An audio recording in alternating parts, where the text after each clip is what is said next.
Lesbians and bisexuals have been at the forefront of sexual and gender liberation movements for as long as the concept existed. And they've been the people who can make it in academia, more often than not, because they don't get pushed out by things like parental obligations nearly as often as heterosexual women do. That the subject of today's episode was a vocal activist and a renowned scholar is not nearly as surprising as the fact that she did all this during the Showa and Heisei eras as an open bisexual and a socialist with a female partner. Today, I'm going to talk about Komashaku Kimi. I'm Alexandra Loop, and welcome to the Dragonfly Parade. Before I begin, a brief note that this episode will involve discussion of suicide and sexual assault. This is unfortunately an inescapable topic when talking about Japanese literary analysis. If you don't want to hear about that, please take care of yourself, though I will not be graphic at any point. Komashaku Kimi was born in 1925 as the eldest daughter of Komashaku Kyoko and Kisaburo. Kisaburo was a traveling hardware salesman, and Kyoko ran a shop selling that same equipment. Kyoko was a hardworking, working-class woman who did her best, but left Kimi with a few interesting little experiences. For example, Kimi thought that her name was Anta, meaning you, and that Kimi was just a nickname until she reached preschool, because her mother most often referred to her using you rather than her name. This detail isn't really important, but it's kind of funny because her name Kimi, written with the character for happiness and beauty, is somewhat homophonous to the second-person pronoun Kimi, so it could have been so much easier for her mother. She was lucky in that she could focus on childhood concerns, and her family was supportive of her. She didn't have any books of her own as a child, but her mother was skilled at a card game that relies on one's encyclopedic knowledge of 100 of Japan's greatest classical poems. She had an environment that supported her interest in literature. When she got to school, she ended up having access to a public library, and she became a voracious reader. Now, as a teenager, she fell in love with a woman.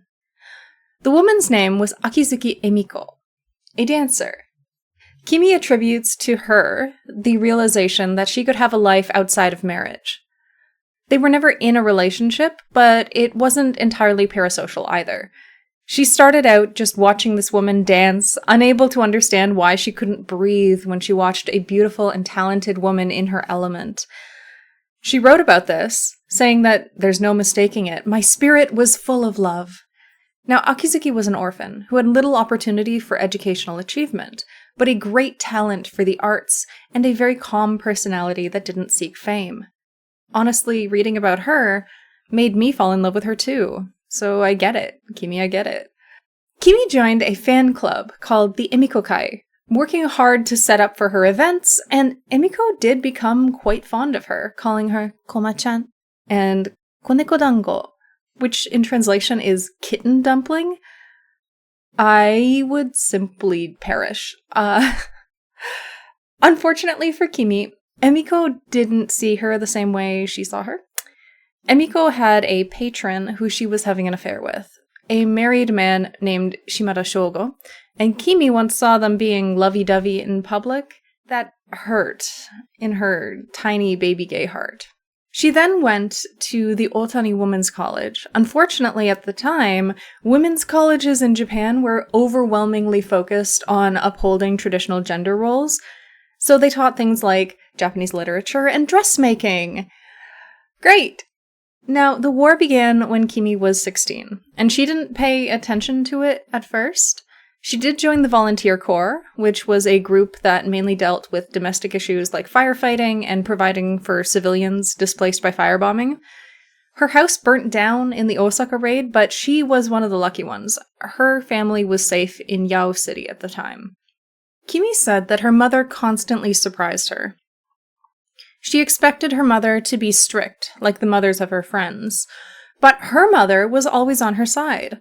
Her philosophy on parenting was that it was the parent's job to help the child fulfill their wishes, even if it wasn't a role that society would support.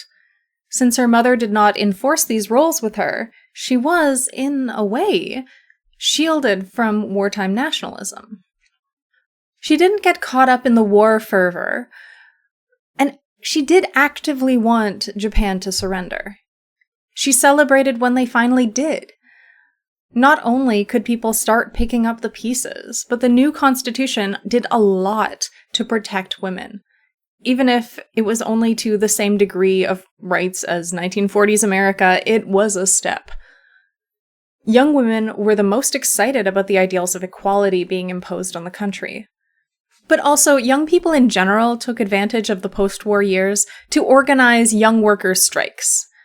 She had many men who wanted to marry her because at this point her family business was doing very well, but she had absolutely no interest in it. To her, marriage seemed deeply unappealing to women. It just seemed like one more way men made women subordinate to them, and as a system, they could rely on society to enforce it. She wasn't fond of humiliation. She could see the way that women around her seemed to accept that humiliation was part of womanhood, part of marriage, but it was still deeply frustrating and a lack of freedom. So when her friends got married, she would tell them, don't do laundry, don't clean, don't cook, out of concern that they too might be consumed by their marriage. She wasn't opposed to men, though. She was thoroughly bisexual and had a boyfriend that she played around with. She was clear with him that Emiko was her true love. He didn't seem to take this seriously, as sapphic attractions tend to be treated by male partners. He still expected to marry her. Their parents tried to arrange their wedding, and she refused, completely blindsiding all people involved, despite being very clear on her position from the start. The boy's parents berated her for leading this poor boy on. Compet is one hell of a drug. In the aftermath of this mess, she enrolled in the Kyoto Institute of the Humanities. She liked that it was co-ed, so it could get away with less sexist programming. It's here that she picked up the theory that would undergird her feminist career, namely, that society is made by humans, and therefore is not a given.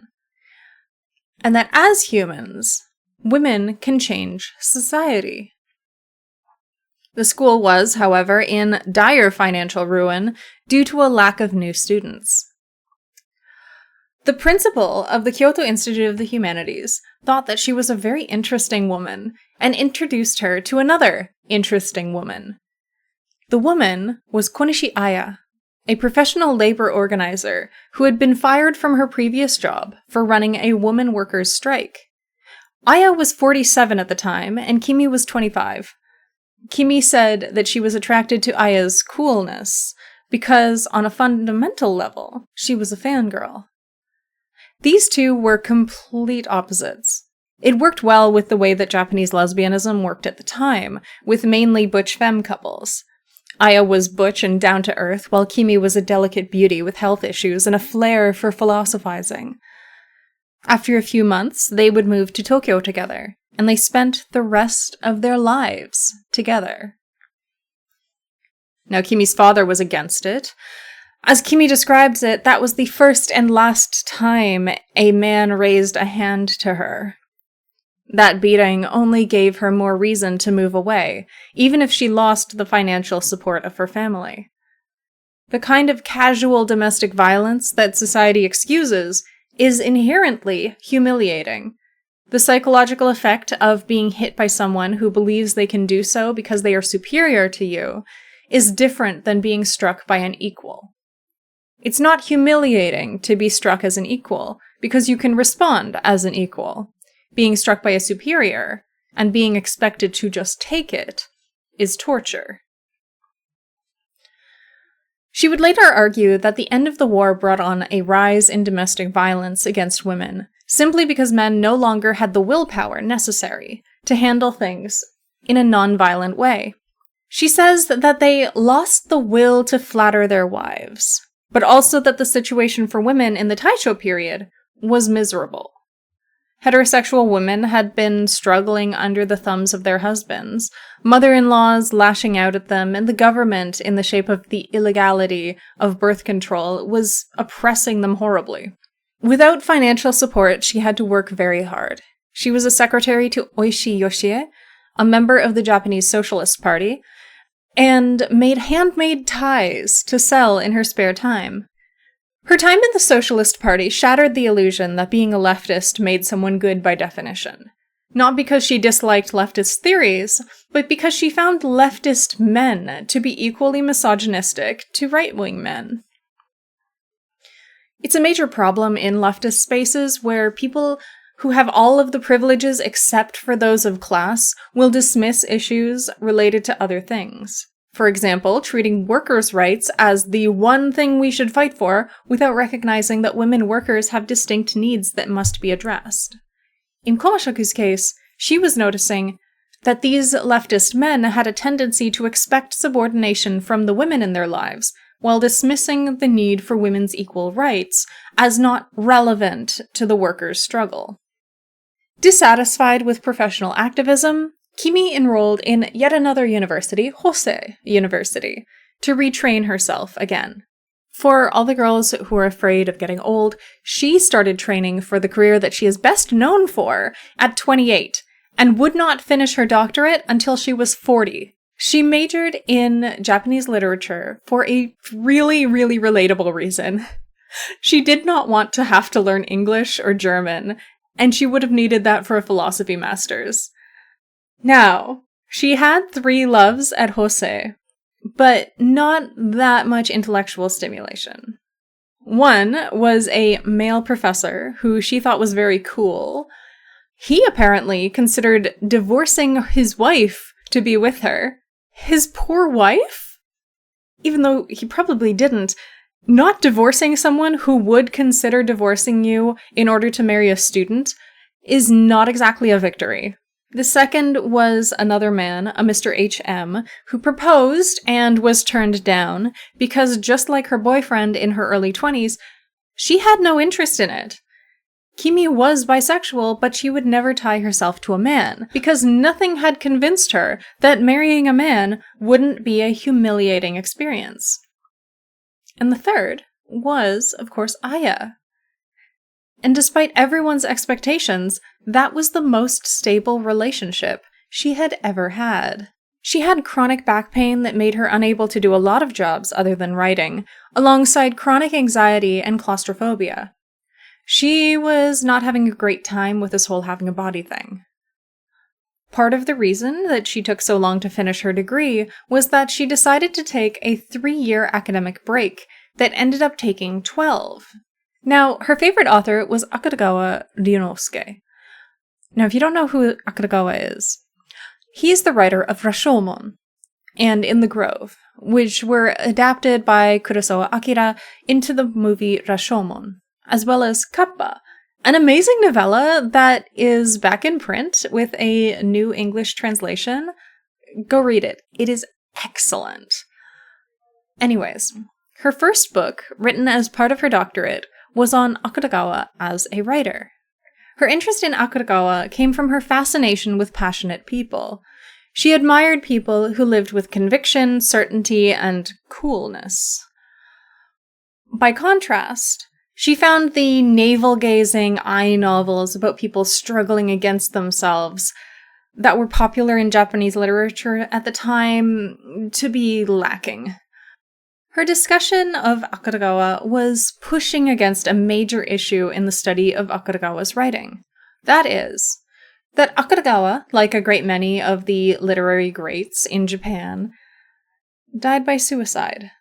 And the impulse to romanticize that was extremely strong in Japanese society. People looked at how darkly critical Akutagawa's most famous works were, and thought that he became depressed circumstantially. After looking at the state of the world, and suicide became a spiritual rebellion against that world. But that view is dangerous, even by the standards of post-war pop psychology. It does not fit with the way that we know depression works. Komashaku made the argument that chronic depression does not seem to account for Akutagawa's worldview. His writings show a strong faith in humanity through its criticism. He had a strong will and a sharp insight, but he was suffering with other disorders, including chronic insomnia and anxiety. Komashaku's arguments fundamentally see him as a man in failing health who decided not to deteriorate any longer. She thinks that if he had lived with the benefit of the medicine of her time, he wouldn't have felt the need to resort to that. If you read Akutagawa's novella, Kappa, there is an active subplot calling the spiritualization of suicide weird and perverted. He depicts the Kappa who live in a mirror world, worshipping at altars dedicated to figures who had died by suicide, precisely because the Kappa thought that it was a rebellion against the nihilism of the world. Kappa society, in that book, is not aspirational. The idea is to denaturalize Japanese society, as Akutagawa saw it, and take it to its logical, most frightening conclusion. So viewing Akutagawa's suicide as spiritual, in any way, does go against his beliefs, as expressed in his writing. I love Kimi's work. She is clearly well-read, but her work is not held up by the amount of theory that she read. She even jokes about the fact that she doesn't read other people's opinions before forming her own. But she clearly was aware of them. In any case, she lays out her arguments based on the logical progression and theoretical frameworks that she uses. She worked on a lot of different authors, but returned often to Akutagawa before she found her favorite author to analyze, an up-and-comer who Akutagawa respected, named Natsume Soseki. One of the men that she talked about briefly was Dazai. Regarding him, her opinions were brutal. She did think that he had actually delved too deep into the divide between ideals and reality without some defined sense of self, and that it had destroyed him. She also didn't believe him to be a particularly great author. Of course, while she was on this path, she had support. So, Aya was a great girlfriend, by all accounts. Romantically and emotionally, she fulfilled Kimi while furthering her own career. They were very stable. But living with Aya meant Kimi had to handle the same issues in the socialist movement that had pushed her away from her secretary job. She started to develop a feeling that gender discrimination was actually more intense in the upper rather than the lower classes. Essentially, in the lower classes, men had to respect women to a certain extent, because in the working class, both men and women have always had to be breadwinners, which creates a level of independence in marriage that women who have been taught that they shouldn't work did not have. Now, in the lower classes, women were still vulnerable, but the gap was smaller than that between high-class women and high-class men. Because a lot of the progressive intelligentsia were urban bourgeois men who had no idea and no real interest in the issues that affected women, a lot of these men thought that workers' rights alone were important, and that other issues like divorce or birth control or domestic violence or property rights for women were irrelevant in a world where the fundamental struggle is class. And Kimi could not stand this. A lot of these self-defined progressive men idealized Stalin's USSR, praising the idea of putting pressure on women to give birth for the sake of the state or the worker base. For Kimi, that was horrific, as it should be. She was wary even of the amount of power a planned economy could give. I mean, look at what the men in power had just done in the war. There was no way that she was going to be okay with government programs relying on the use of women's bodies. Just to be fair, she did find one prominent Marxist woman unbearable too.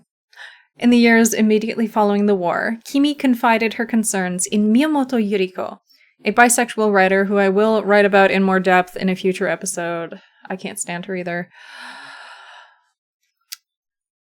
But Yuriko dismissed her concerns about women's lib on the basis that widows work hard, which seems to have meant that women can simply handle more because they are somehow better. Now, if I can go on a brief tangent, there are feminist theories that work like Yuriko's idea. Feminist anthropologist Saba Mahmood, in particular, has found that among certain groups of conservative Muslim women, they have managed to express their subjectivity through taking on more work. However, Mahmood's work is not as popular in Japan as it is in much of non-Japanese academia, possibly because Japan already overworks women constantly and intentionally. If you look at Ayako Kano's book, Japanese Feminist Debates, she shows examples of how mothers are pushed back into domestic roles through unnecessary but expected busy work, enforced by schools, the judgment of other mothers, and the bullying their child may experience if they do not have the time to. For example, label every counting block that their child takes to school. Traditional Japanese domestic labor has largely been outsourced. You no longer need to make your own soy sauce, pickle your own vegetables, mend your own clothing, or even cook your own food. Many houses in Japan don't even have ovens, so Japanese people eat out a lot. What can't be outsourced, mainly cleaning, is made more difficult through rising expectations for cleanliness and simply having more things. So, for example, one might have a washing machine instead of having to wash things by hand, but society requires that you have significantly more things that you need to keep washed, lest you be singled out. And if you do have to do small loads of laundry in Japan, you have to be up at the crack of dawn and not rushing out the door for more than an hour so that you can hang everything, since dryers are not common. That is a time penalty on working women, specifically, since it restricts the kind of hours that they can work while maintaining their families. Now, where are the men, you ask? Good question. I, too, would like to know who exactly is chopping the hands off their poor husbands, since that's the only explanation I can think of that would actually preclude them from doing domestic labor.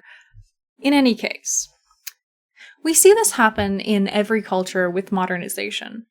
In the West, you can see it in the angel food cake. Cooking became easier on a domestic scale, and immediately expectations shifted so that women had to make more difficult cakes just to be up to par. So that's the end of my mandatory anti-capitalist rant. Kimi became isolated from the leftist movement because of her own, in my opinion justified, annoyance, especially at Miyamoto Yuriko. I personally despise Yuriko, mainly because of how she treated her girlfriend of 7 years, Yuasa Yoshiko. Stay tuned for that episode. So, finding out that one of my favorite women pissed her off and was pissed off in return is so validating. She got a position at Hosei University during the boom period of Japanese economics in the Showa era. Specifically, 1972, if you care about specific years. But just know that everything seemed on the up and up for Japan during these years. Her specialization shifted to Natsume Soseki after she got this position. It was common in that era for literary critics of Soseki to come from his students. But since she was not a direct disciple, she had a quite keen eye to the gender dynamics, self-awareness, and social critiques in his books. He was always very conscious that one needed to connect with the world to help with it.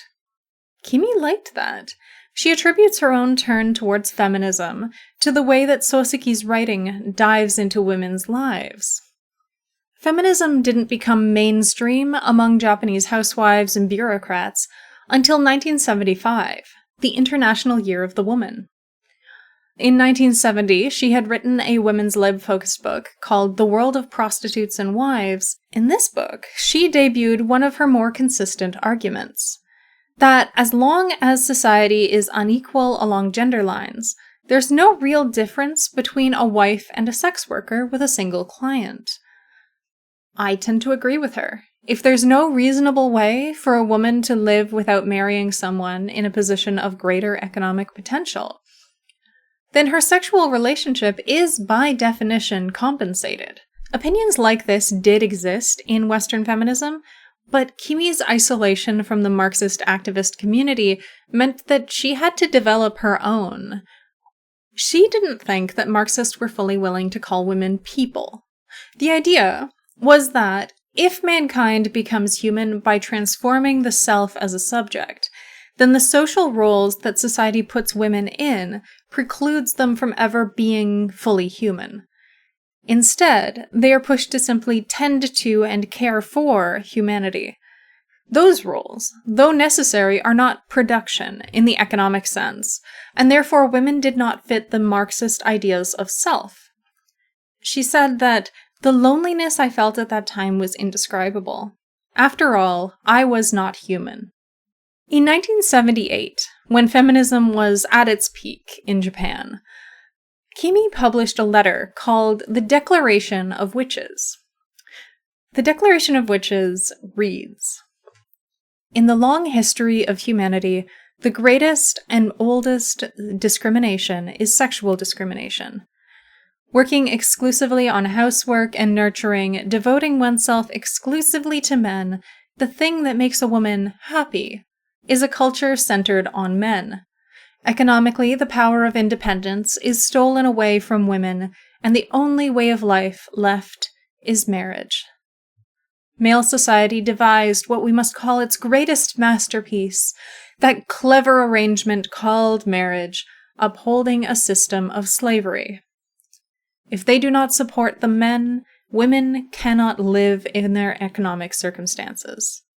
They do not pursue the poetic conditions of love and romance.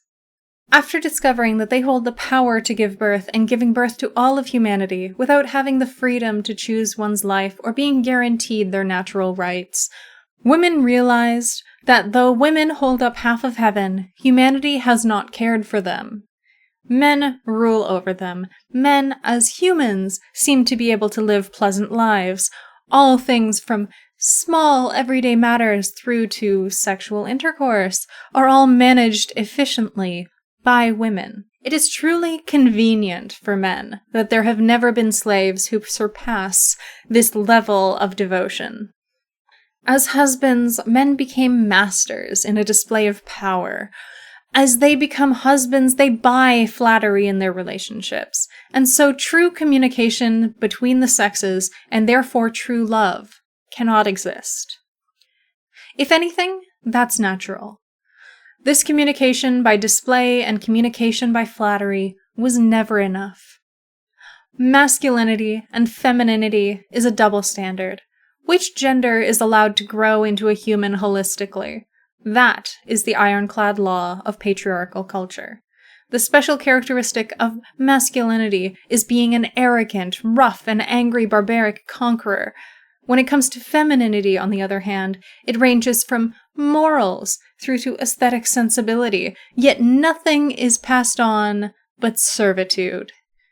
The root of all discrimination is sexual discrimination. In mass media, upbringing, business, the parents of this world become one body to preserve this culture of sexual discrimination. We must devote ourselves to the abolition of sexual discrimination. Each agency, the legislative system, the administration of justice, and the executive government are devotedly pouring all of their power into maintaining this status quo. Now, at last, the demons have started to appear on the face of the earth. For how many millennia has this been going on? Demons that shake the history of male society. Witches, female and male, are beginning to gather. These demons are convening in the shrine to remove all discrimination from the world, to resurrect love and gentleness in people's hearts, the true joy of living. Because they are filled with a surge of vitality, acting in every field at once, that's beginning. But that is the work of witches like us. Signed, 3 Witches. Now, the Declaration of Witches, and the monograph that follows it, The Logic of Witches, put her thoughts from the world of prostitutes and wives into even sharper relief. The institution of marriage, as it stands in Japan, is nothing more than a way for a man to legally obtain a servant.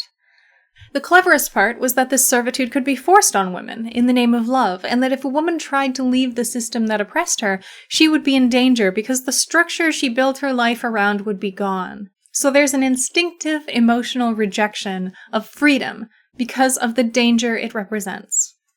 The kind of servant that was called a wife, would not only perform labor, but also act as a convenient target for a man to vent his frustration with his own social position relative to other men onto. He might be angry that in a strict social hierarchy of first feudal and later capitalist Japan, a man of higher rank was able to oppress him, but at least he had the absolute certainty that he was superior to his wife and daughters.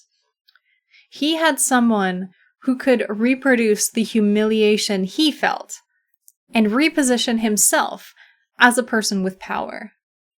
In turn, wives would reproduce that same humiliation on their daughters-in-law to vent that trauma. Hurt people hurt people. Now, patriarchy hurts cis men too. The same patriarchy that ranks men over women also insists on ranking men against each other. Grandfather over son, then outside the home, company president over manager over worker. And this creates the insecurities in men that rots in their guts and turns into misogyny. This misogyny is taken out on wives and daughters and women in the workplace who come to resent the men who oppress them as individuals, personalizing the trauma. The wife hates the husband for controlling her, the husband hates the wife for her resentment, to create husband-wife pairs who casually hate each other instead of hating the systems that hurt them. So to Kimi, an effective feminist must be socially and economically independent from a husband. She recognized that this was a tall order for most women in 1970s Japan, or indeed today. There are social barriers to women being financially independent. As Kimi noted, even the Marxist movement in Japan at the time did not fully view women as part of the proletariat. Their role, according to middle-class men, was to create and maintain the workforce, not to be part of it. You see how that still reproduces the system in which men obtain the unpaid labor of their wives and keep them bound to them? Companies still don't promote women because of the assumption that they will leave the workforce when they marry a man and have a child. Why would they put that kind of effort or investment into a temporary asset, right? I know when I worked in Japan, half of the teachers in my school were women, but when you looked up at the pictures of all of the past principals, none of them were. We went through 2 school principals in 1 year. What does that tell you about your prospects as a female teacher if you have ambition? To Kimi, the problem was less discrimination and more distinction.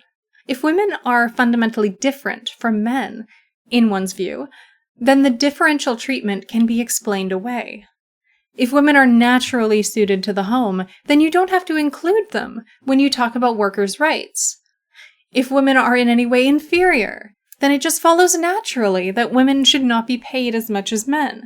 If women are superior, then why should men bother pulling their own weight? A superior woman can handle the stress of a full-time job along with raising her kids and appeasing her husband. In Kimi's eyes, discrimination at least requires the bigot to see you as equal enough to be a threat, while distinction makes you another creature entirely. You can discriminate against another human, no matter how different they are to you, but you can't discriminate against a cat, right? How would you even do that? You can neglect, torture, or mistreat a cat, but you can't discriminate against it. It's a cat. Another similar distinction is children. Some businesses are allowed or even required to deny service to children. And that's not discrimination, because as a society, we have decided that it's in the child's best interest to not be allowed access to certain substances or experiences. The tricky thing is that women and children tend to be spoken about in the same category, dependents. So, it's very easy for society to categorize women as a fundamentally separate category that adult men should control, like children. That is the most important concept if you want to grasp her philosophy. That is, that any differences between genders are based in power dynamics. So to quote her, "When one occupies the position of the socially powerful and superior male, There is no need to be considerate of others. Women are considerate, not so much because they are inherently nurturing, but because the powerless can only live if they have a really good understanding of where they stand in relation to the powerful. So she has grand ambitions to fight the patriarchy. So what does she do? She buys a house with Konishiaya and turns it into a feminist hotspot. They had open mic nights that they called witches' concerts. And they were able to have dance parties and share their experiences in a safe space there. And this was the peak of her creative output. Her book, The Logic of Witches, made her a star of Japanese feminism. In it, she wrote a series of essays about the way that society excludes women. She liked reversing sex relations between men and women to show issues with them, not unlike her fave Akutagawa did with Kappa. She had a particular sympathy for women in sex work, so at least we know she wasn't a swerve. Her fundamental thesis in this book is that in a world where morality is based in the structures of patriarchy, women's self-interest is deemed evil. So there's nothing wrong in being a witch. A witch is just a woman putting herself first. In the wake of this success in her feminist career, she published her academic masterpiece, The Man Named Soseki, I Am Me. The name is snappier in Japanese. It's a reference to I Am a Cat. Soseki had a talent for writing women, and therefore was very popular with women readers. As with many things popular with women, men did not initially respect his writing, and said writing very quickly became a mainstay of popular culture. Women make culture. But yes, men called Soseki effeminate and not worth reading because of that effeminacy. Kimi, however, took a different approach. She argued that Soseki's effeminacy was the best part of him. His effeminacy allowed him to be slightly less attached to patriarchy and supported his egalitarian goals. However, this has its limits. Soseki was an idealist when it came to gender equality, but like all idealists, he fell short of his ideal. He was a violent husband and father, and Kimi goes so far as to call him abusive. It's not surprising because he was a man of his time, and that was how he was socialized to behave. If you're born in a pig pen, you're gonna get covered in mud. This applies to all sorts of things. If you're born into a racist or xenophobic society, you're gonna have a predisposition for racism and xenophobia. It doesn't mean you're going to cave to it, doesn't make you a bad person. It does mean you have to actively work against it. The messaging that Soseki got as a man in Japan at that time was that he should be in control of the household. And he caved to that very seductive desire. But so have many men. What makes Soseki different? Kimi claims that he was blessed with a bad wife. That is, a woman who was unwilling to become submissive or agreeable after being beaten. He learned from Kyoko when she taught him about women's feelings, and grew as a person and as an early feminist. He made the difference between what he called old women, or traditional women, and new women, a theme in his books. Essentially, the old-style woman would take abuse silently, while the new woman would complain and fight her husband. Kyoko was a new woman, and she did not allow her husband to stereotype women as obedient wives. This wasn't taken very well in Japanese society at the time. Kimi mentions that even her own mother would make jokes about Mrs. Natsume's bad behavior. And yes, if a good wife is obedient, then Natsume Kyoko was evil. And yet Soseki would never have gotten where he was without her. I do think it's interesting that when I went to the Natsume Soseki Memorial Museum, his violence was never mentioned. The fact that he liked Kyoko because she was straightforward and brusque with him is presented as a very cute thing, rather than something we've seen with other women who lived at the turn of the 20th century. In a future episode, I'm going to talk about one of my favorite women, Otake Kokichi, and her husband, who married her knowing that she had a reputation for making trouble, but still expected her to settle down and not outshine or disagree with him once she was married. I think that it wasn't uncommon for men to theoretically support feminism, but then get emasculated and fall back into the terrible ways patriarchy is enforced. From what I've seen, feminist women who married men at this time had to either be financially dominant in the relationship, like Yosuno Akiko, or marry a particularly submissive man, like Hiratsuka Raicho, who married Okumura Hiroshi, to maintain a career in feminism without stepping on the egos of their husbands and creating discord. In a context like this, Kimi's conclusion that marriage binds women and that men expect their women to be bound, if only subconsciously, makes sense.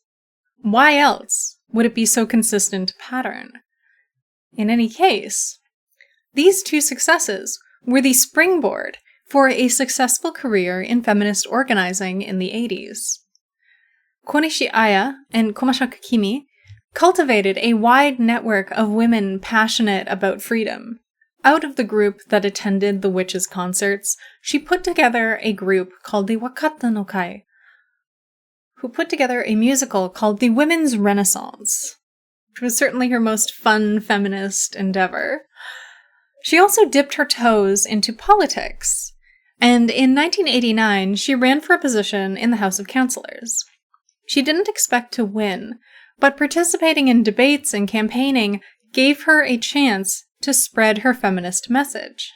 Kimi had to move back to Osaka to care for her ailing mother, but by the time she got there, her mother had already passed away. Now, the 1990s were chaotic for Kimi. She met a male architect who was passionate about feminism, Takahashi Hideo, who wanted to start a company but needed an older guarantor to do that.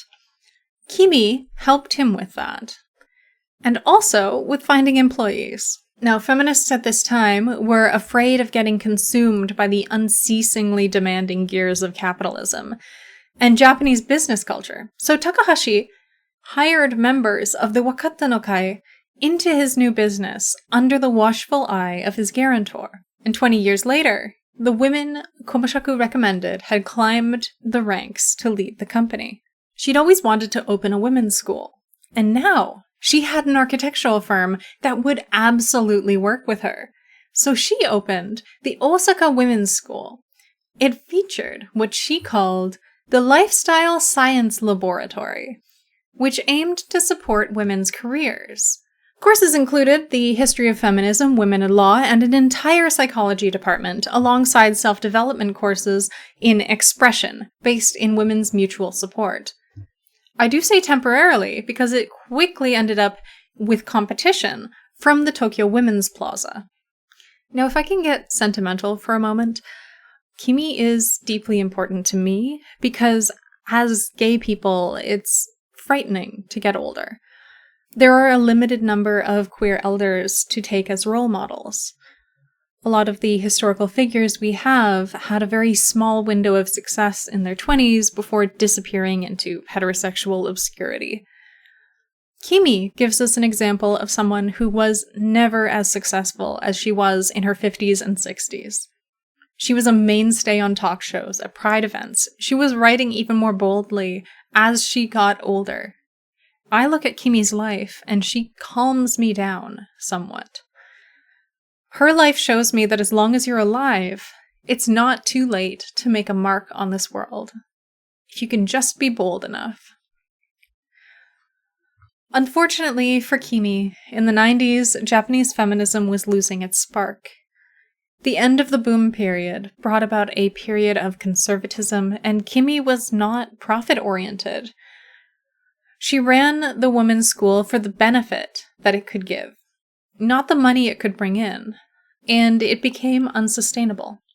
She was still writing during this time. Now, my favorite monograph of hers, Murasaki Shikibu's Messeji, was published during this time. It was controversial, both in Japan and outside of it, and because of how controversy works in these contexts, it's barely ever mentioned in Japanese context, it was merely one line in the biography I got most of the information about her from. But it's the only thing that people outside Japan talk about when it comes to her, though they often misrepresent her argument by straightwashing it. In the interest of time, since this is already running long, I will be talking about this book in a bonus episode. The fundamental argument that she makes, and she is clear in her work that she is not the first person to suggest this, is that Murasaki Shikibu writes in her diary as if she had an unusually low interest in men, but a deep interest in the lives of women.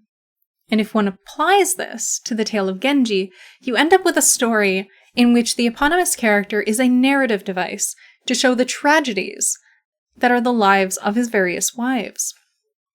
Now, I adore this interpretation.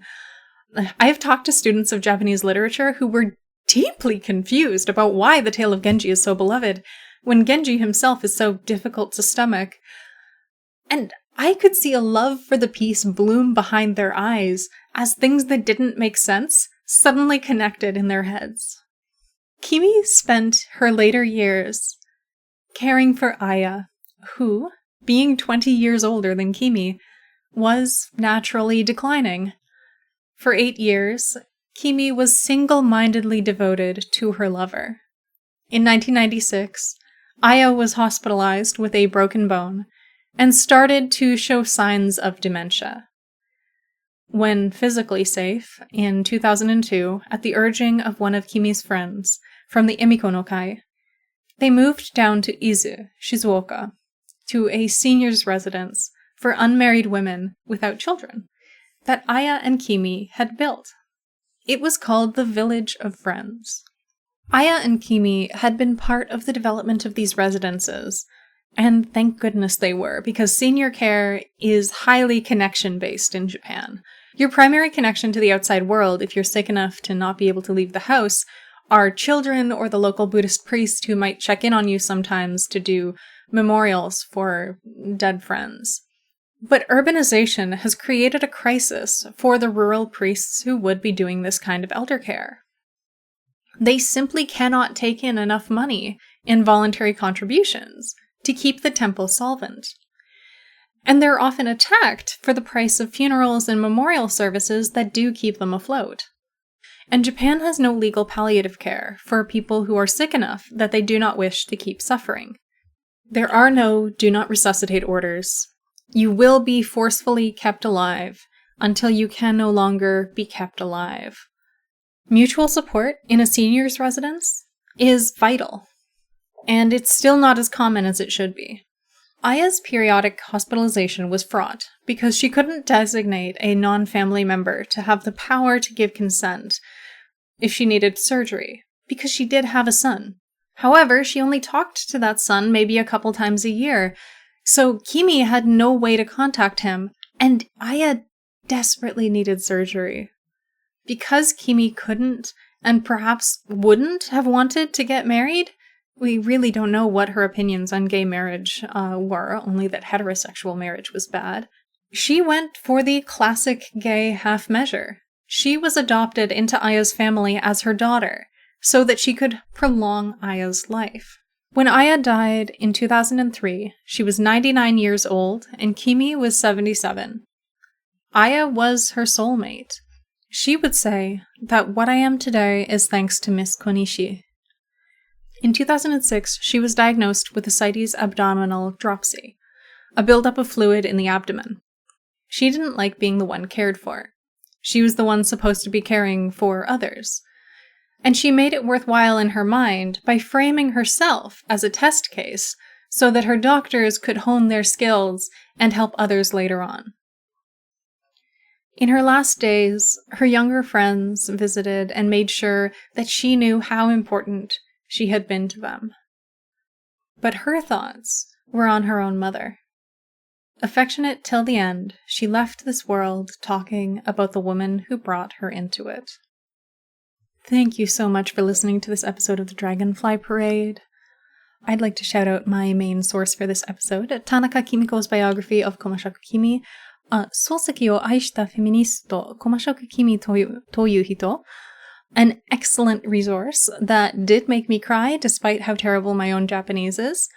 So if you did like this episode and want to hear more about the about Murasaki Shikibu no Messeji, I do have a Patreon, patreon.com/dragonflyparade, where I put out extra content.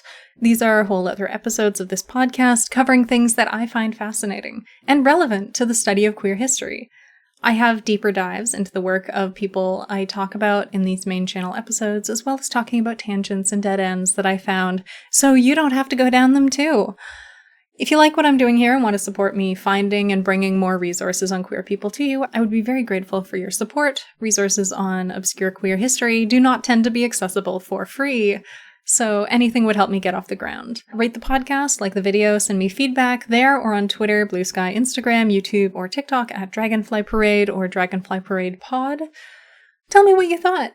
Any interesting info that you want to add to the conversation? Any ideas for future episodes you want to hear about? I want to hear from you. It means the world to me that you listened this far. Thanks as always to Feifei for the wonderful cover art, and thank you to my supporters and dear friends, Lena and Cora. Thank you again, and come back next time to hear about the next person in the Dragonfly Parade.